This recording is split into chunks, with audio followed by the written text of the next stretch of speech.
स्वावलंबी शिक्षण हेच आमचे ब्रीद, हे त्या संस्थेचं वाक्य आहे। अशी संस्था म्हणजे रयत शिक्षण संस्था, आणि याच संस्थेचं हे सुंदर असं असणारं आपलं कर्मवीर भाऊराव पाटील विद्यालय भिजवडी। खरं तर या विद्यालयाच्या माध्यमातून आज सर्व क्षेत्रामध्ये, उदाहरणार्थ सांगायचं झालं तर शिक्षण असेल, क्रीडा असेल, त्याचबरोबर शासकीय असेल, अशा वेगवेगळ्या क्षेत्रामध्ये खूप सारे विद्यार्थी या विद्यालयाने घडवलेले आहेत। अशा विद्यालयाचा आजच्या हळदी कुंकू आणि त्याचबरोबर होणारा बालबाजार विद्यार्थ्यांना व्यवहाराचं ज्ञान यावं। आपली आई, आपले वडील, आपले घरचे बाजारामध्ये ज्या वेळेला 20 रुपयाचं विकायला बसतात, त्यावेळेला त्या 20 रुपयासाठी किती वेळ बसावं लागतं, कसं खपावं लागतं आणि त्याच्यासाठी काय कष्ट करावं लागतं याचा अनुभव आपल्याला मिळावा, यासाठी खऱ्या अर्थानं हे शिक्षण देण्याचं काम आजच्या उपक्रमामधून होत आहे। आणि या उपक्रमाच्या निमित्तानं उपस्थित असणारे आपल्या या स्कूल कमिटीचे सन्माननीय सदस्य श्री दौलतराव जाधव, त्याचबरोबर या मुख्यालयाचे प्रमुख सन्माननीय सिरके सर, त्यांचे सर्व शिक्षक शिक्षिका बंधू आणि भगिनी, मित्रहो, विद्यार्थ्यांना नुकतीच आपल्या शाळेची सहल देखील अगदी 6 एसट्या काढून आपली फिरून आलेली आहे आणि जवळजवळ 12 वर्षाच्या कालावधीनंतर एक सुंदर असा सहलीचा प्रोग्राम या विद्यालयाने आयोजित केला। एवढंच नव्हे, 10वीचा या विद्यालयाचा निकाल हा नेहमीच आपल्या तालुक्यामध्ये आणि जिल्ह्यामध्ये आदर्शवत असा ठरतो आणि शिष्यवृत्तीमध्ये सुद्धा आणि NMAS सारख्या परीक्षेमध्ये सुद्धा या विद्यालयाने आतापर्यंत उत्तुंग यश प्राप्त केलेलं आहे। नुकतंच या वर्षीचं वैशिष्ट्य म्हणजे क्रीडा क्षेत्रामध्ये कर्मवीर भाऊराव पाटील विद्यालयाने यावर्षी खूप मोठी भरीव कामगिरी केली। खरं तर माझा मान तालुका हा ललिता बाबरचा तालुका आहे। माझा मान तालुका हा आमच्या भगत जो आपला कुस्तीपट्टू आहे त्याचा तालुका आहे। अशा तालुक्याची परंपरा राखत या विद्यालयानं यावर्षी क्रीडा क्षेत्रामध्ये जिल्हा स्तरावर निवड झालेली उंच उडीमधली जी आपली आता नवी ब मध्ये शिकणारी विद्यार्थिनी आहे की जी श्रुती दादासाहेब शिंगारे, हिनं तालुक्याला यश मिळवून ती जिल्हा स्तरावरती निवड झालेली होती। तिच्यासाठी आपण एकदा अभिनंदनाची टाळी देऊया। त्याचबरोबर कुस्ती क्षेत्रामध्ये गेले अनेक वर्ष आपल्या खेळामध्ये सातत्य ठेवत याच विद्यालयाची विद्यार्थिनी पैलवान कुमारी वैष्णवी दत्तराव शिंगारे हिनं 49 किलो वजनी गटामध्ये अतिशय देदीप्यमान यश मिळवत तिनं सुद्धा तालुक्याला विजेती ठरली। बरं का दादा, तालुक्यामध्ये झालेल्या सर्व स्पर्धांमध्ये अतिशय चांगली कामगिरी करत तिने यश मिळवत जिल्ह्याला सहभाग मिळाला। तिचं देखील या ठिकाणी आपण अभिनंदन करत आहोत। खरं तर शिक्षण म्हणजे काय याच्यावरती बोलण्यासाठी मी पुन्हा तुमच्याकडे येणार आहे। आणि खरं शिक्षण कशाला म्हणतात? फक्त लिहिणं, वाचणं, गणित, बेरीज, वजाबाकी, गुणाकार आणि चांगलं अक्षर काढून चांगले मार्क मिळवले म्हणजे शिक्षण तर आहेच आहे, परंतु जीवनाचं खरं व्यवहारिक शिक्षण कशाला म्हणतात त्याचा आज या ठिकाणी उपक्रम संपन्न होतोय।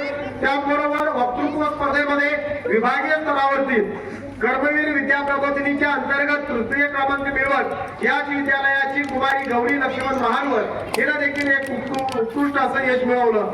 खरं तर दादा सांगायचं म्हणजे संस्थेअंतर्गत आता तुम्हाला माहीतच आहे की प्रत्येक शाळेचं मूल्यांकन होतं आणि या विद्यालयानं यावर्षी केलेल्या या भरगच्च कामगिरीवरती, उपक्रमावरती आणि केलेल्या व्यवस्थापनावरती 84% एवढे गुण प्राप्त करत सिरके सरांच्या आणि त्यांच्या टीमचं आपण टाळ्या वाजून अभिनंदन करावं। एवढी चांगलं कामगिरी या विद्यालयाने केले। खरं तर मी ग्रामस्थांच्या पालकांच्या वतीनं तुमचं अभिनंदन करतो सिरके सर। आजच्या या बालबाजार आणि हळदी कुंकूच्या निमित्तानं पुन्हा एकदा मी आपल्या सर्वांना ग्रामस्थांच्या वतीनं, आमच्या गावच्या वतीनं, पंचक्रोशीच्या वतीनं भरभरून शुभेच्छा देतो। थांबतो। जय हिंद, जय महाराष्ट्र, जय कर्मवीर। कर्मवीर भाऊराव पाटील विद्यालय भिजवडी या विद्यालयाच्या वतीनं बालबाजार आणि महिलांचा हळदी कुंकवाचा कार्यक्रम, हे 2 कार्यक्रम आज या ठिकाणी संस्थेच्या वतीने घेण्यात आले आहेत। या कार्यक्रमासाठी उपस्थित असलेले एमडी दरस्तर, या विद्यालयाचे मुख्याध्यापक शेट्टी सर, त्यांचा सर्व स्टाफ, पत्रकार दादाराजे भोसले, विद्यार्थ्यांचे पालक आणि विद्यार्थी मित्रांनो, शाळेने आजपर्यंत जे काय उपक्रम राबवले त्याची इत्यंभूत माहिती आता एवढे दरसरांनी सांगितली तुम्हाला.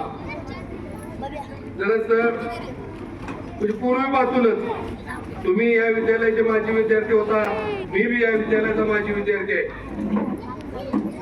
आतापर्यंत शैक्षणिक उपक्रमाबाबत आपलं विद्यालय नेहमीच अग्रेसर राहिलेलं आहे. तर तुम्ही आता सांगितलं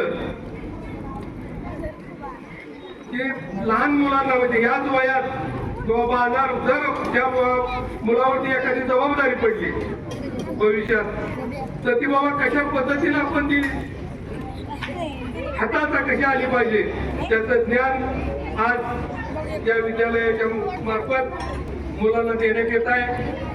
तर तुमचा आणि तुमच्या सर्व टीमचं मी भरभरून कौतुक करतो आणि असेच उपक्रम आपण नेहमी राबवावे तेवढी मी स्कूल कमिटीचा सदस्य या नात्यानं आपल्याला विनंती करतो. थांबतो. जय हिंद, जय कर्मवीर. आज मला खूप आनंद असं वाटतोय की म्हणजे देवाणघेवाणची मला समजलं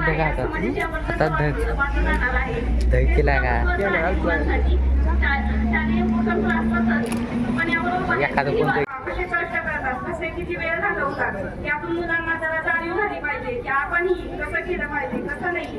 आणि त्यांची पहिल्याप्रथम मी विद्यालयाचा मुख्याध्यापक म्हणून अभिनंदन करतो आणि आमच्या स्कूल कमिटी सदस्य त्याचबरोबर उपस्थित सर्व खरेदी विक्रीची वेळ जी दिली तुम्हाला की ते उपक्रम या ठिकाणी लक्षात राहतील. या ठिकाणी ही क्षेत्रभेट कायमस्वरूपी त्या मुलांच्या लक्षात राहील. ती क्षेत्रभेट सर्वांनंतर त्या मुलांना जीवनामध्ये व्यवहारामध्ये त्या क्षेत्रभेटीचा फायदा होईल अशा प्रकारचं संयोजन आणि आयोजन आम्ही करण्याचा प्रयत्न उद्याच्या दिवसामध्ये करतोय. या ठिकाणी तुम्ही सर्वजण आलात त्याबद्दल पुन्हा एकदा विद्यालयाच्या वतीनं तुमचं मी अभिनंदन करतो, आभार मानतो आणि उद्घाटन जाहीर करतो.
आणि